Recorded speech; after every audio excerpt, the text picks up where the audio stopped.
দুইটা প্রশ্ন আছে। এক ভাই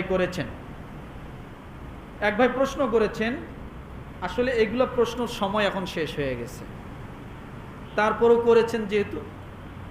বলছেন, রংপুরের শহীদ আবু সাঈদের খুনি,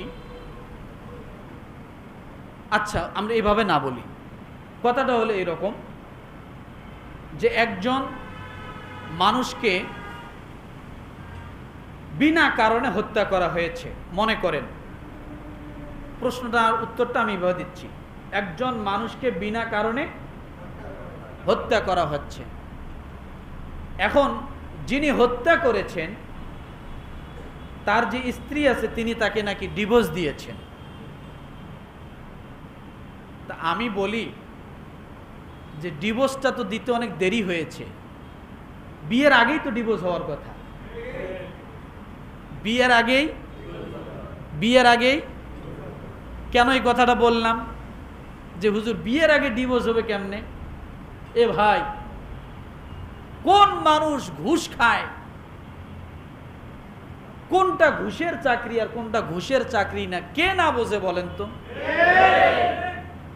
বোঝে না এমন আছে কেউ? কথা বলেন। কোন ইনকামটা হালাল, কোন ইনকামটা হারাম, এটা কি বোঝা যায় না? যায়।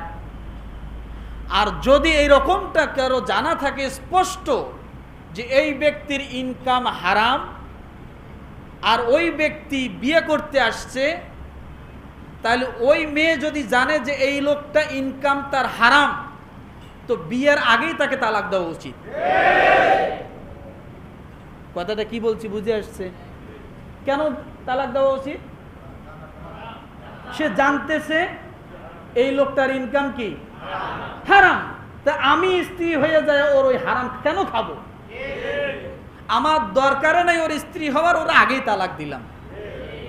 তো সেই হিসেবে দেরি হয়েছে না? কথা বোঝেন নাই মনে হয়। দ্বিতীয় প্রশ্ন, কোটা আন্দোলন, এগুলো প্রশ্ন না করাটা ভালো। কোটা আন্দোলন হুজুরদের ভূমিকা কি, নাকি ভূমিকা নেই কেন জাতি জানতে চায়, ওর সর্বনাশ। আসলে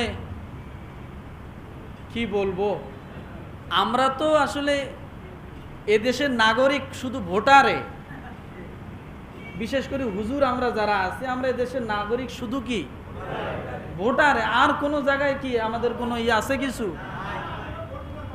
কথা বোঝেন নাই? আর কিছু আছে? এমন কথা হলো আমাদের তো সরকারি চাকরি এমনিই নাই, কথা ঠিক না? তারপরও কিছুদিন আগে শুনলাম যে এরকম একজন ব্যক্তি বলতেছে বেশ কিছু বিদেশিদের কনফারেন্সে, মানে তাদের সামনে, যে ধর্মীয় গোষ্ঠীরা দেশটাকে এইভাবে বিশৃঙ্খলা সৃষ্টি করছে। কারা?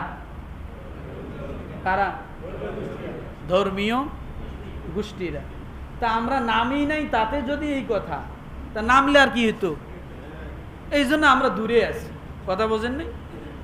তো যাই হোক, কথা এগুলা না, যেগুলো বিষয় নিয়ে সমস্যা হয়েছে আমরা দোয়া করি আল্লাহ যেন সমস্ত বিষয়গুলো উভয়ের মাঝে সমাধান করে দেয়। না কি বলেন?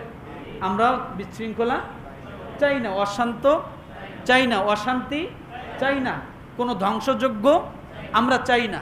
এগুলো কখনোই একজন মানুষের কাম্য নয়, এগুলো কখনোই কাম্য নয়। আমরা চাই উভয়ের মাঝে আল্লাহ সমঝোতার মাধ্যমে যার যার যতটুকু ন্যায্য অধিকার, এটা যেন সে ততটুকু পায়। আল্লাহ সে বুদ্ধি বোধয় তাদের সকলের মাথায় যেন দান করে দেয়। সকল বলে আমিন। ও আখির দাওয়ানা আনিল হামদুলিল্লাহি রাব্বিল আলামিন।